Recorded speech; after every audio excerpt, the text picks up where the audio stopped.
Hello, this is Anna, and today I would like to talk about white ink and black paper.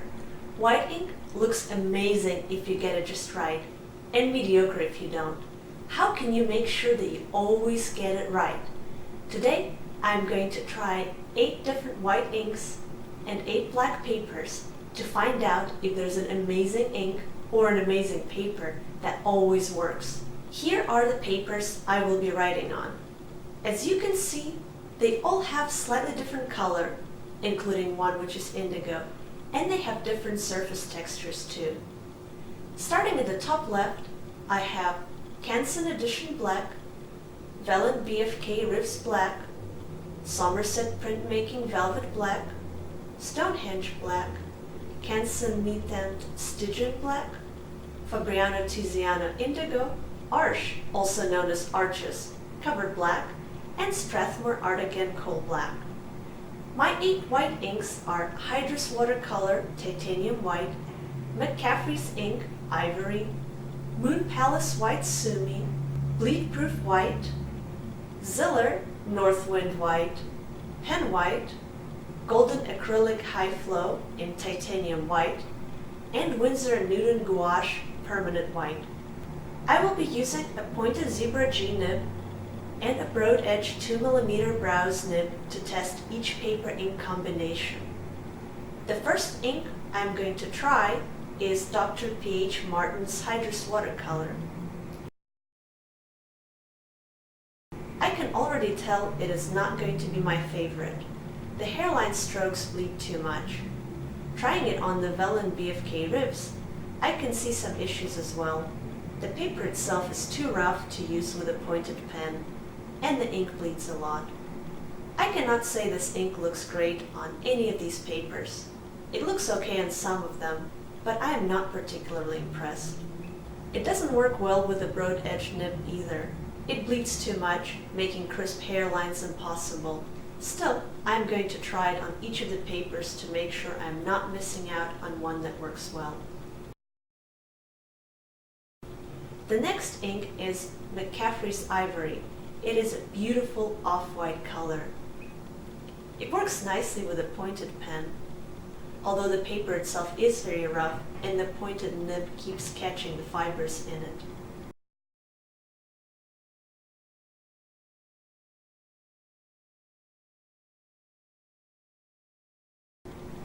Stonehenge Black, which is smoother, works great.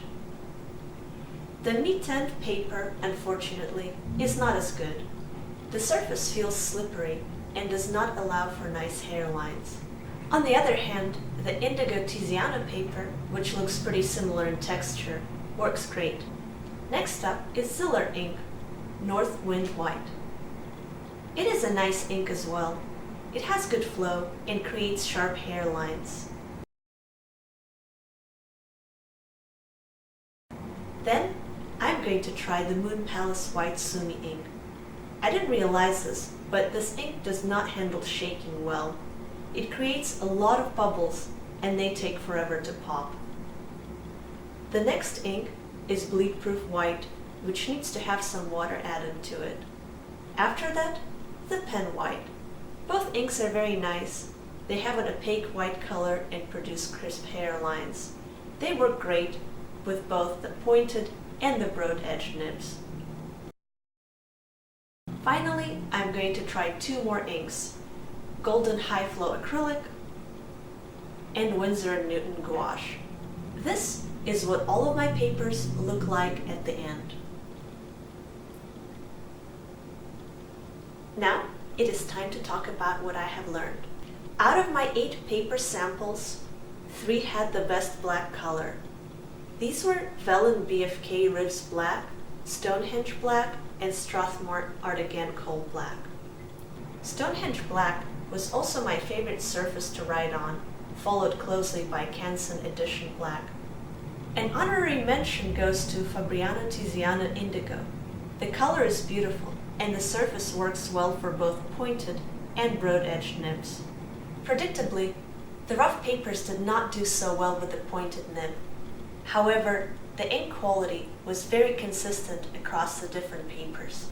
The 3 inks I will not use again unless I'm looking for a ghostly effect, are Hydrus Watercolor, Golden High Flow Acrylic, and White Sumi. I'm not quite sure how I feel about Ziller ink. I loved writing with it, but it cracked when it dried on the paper. This bottle was brand new, and I don't think I did anything wrong. Maybe I was just unlucky. McCaffrey's has a beautiful ivory color.